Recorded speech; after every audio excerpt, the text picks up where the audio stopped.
Hello one and all, today I'm going to be discussing the phalanx of ancient Greece as it existed in classical Greece, right? Let's start with how it existed in classical Greece, which basically translates into Greece before Philip of Macedon, who is Alexander the Great's dad. The first record we have of a phalanx being deployed was in the year 700 BC. That's a long-ass time ago.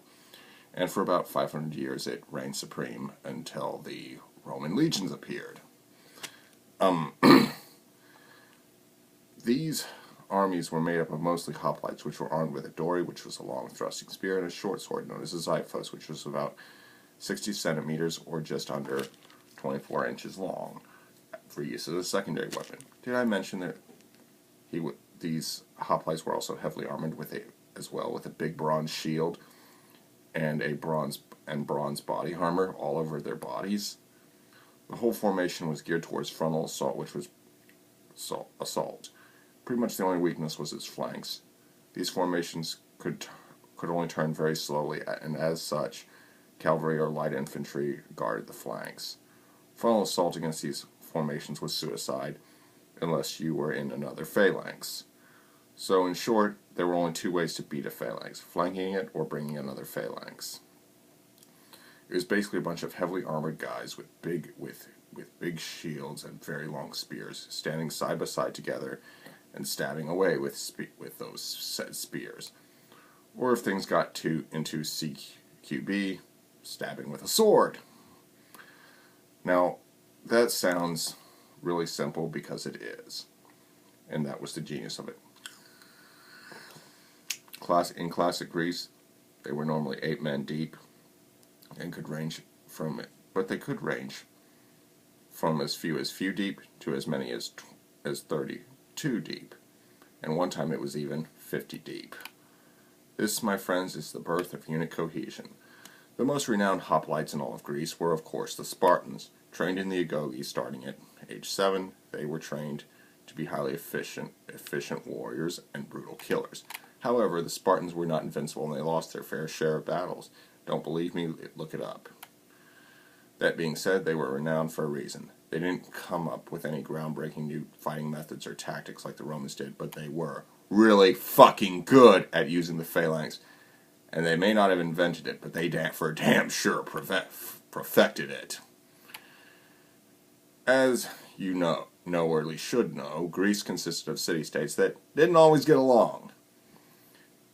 Sure, they spoke the same language, but it wasn't enough to keep hostilities and disagreements low. Normally it was the Spartans who ruled the land and Athenians who ruled the seas. Most of the time it was phalanx versus phalanx, as Greek city-states fought each other more than anyone else. Wars were often short, but not very sweet. As being city-states, no one had the manpower for a long and bloody war. Population. Gotta keep that in check when it's that small, when you're a city-state.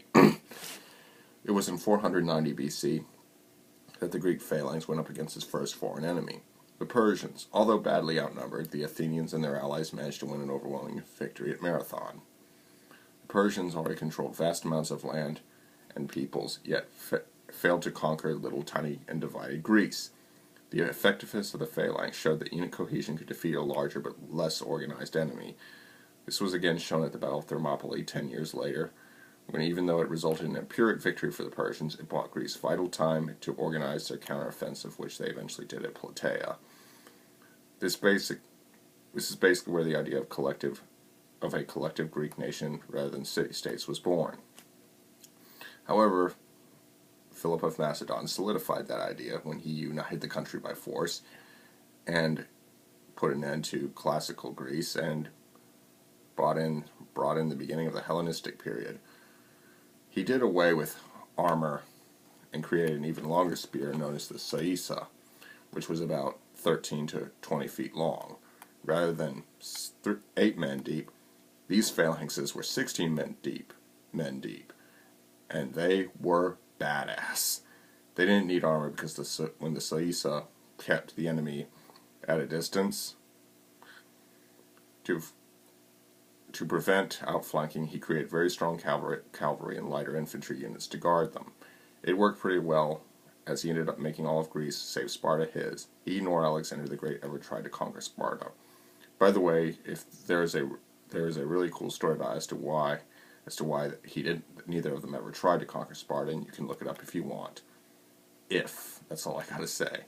But Alex did go east, and when he did, he destroyed the Persian Empire and made it all the way into India.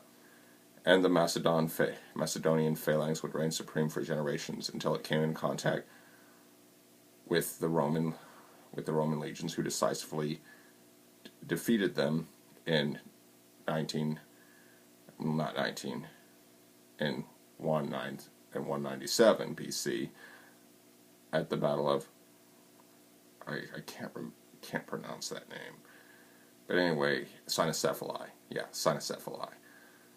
And so anyway, that will conclude my little lecture about the Greek Phalanx and the Macedonian Phalanx. I hope you enjoyed this video. I know I was kind of not looking directly at the camera but a lot of the times, but that's because I was reading off this sheet. Anyway, like, comment, share, and subscribe, and if you can, share this video. Really. Leave a comment. I thank you all for your time and attention. Peace out, brothers and sisters.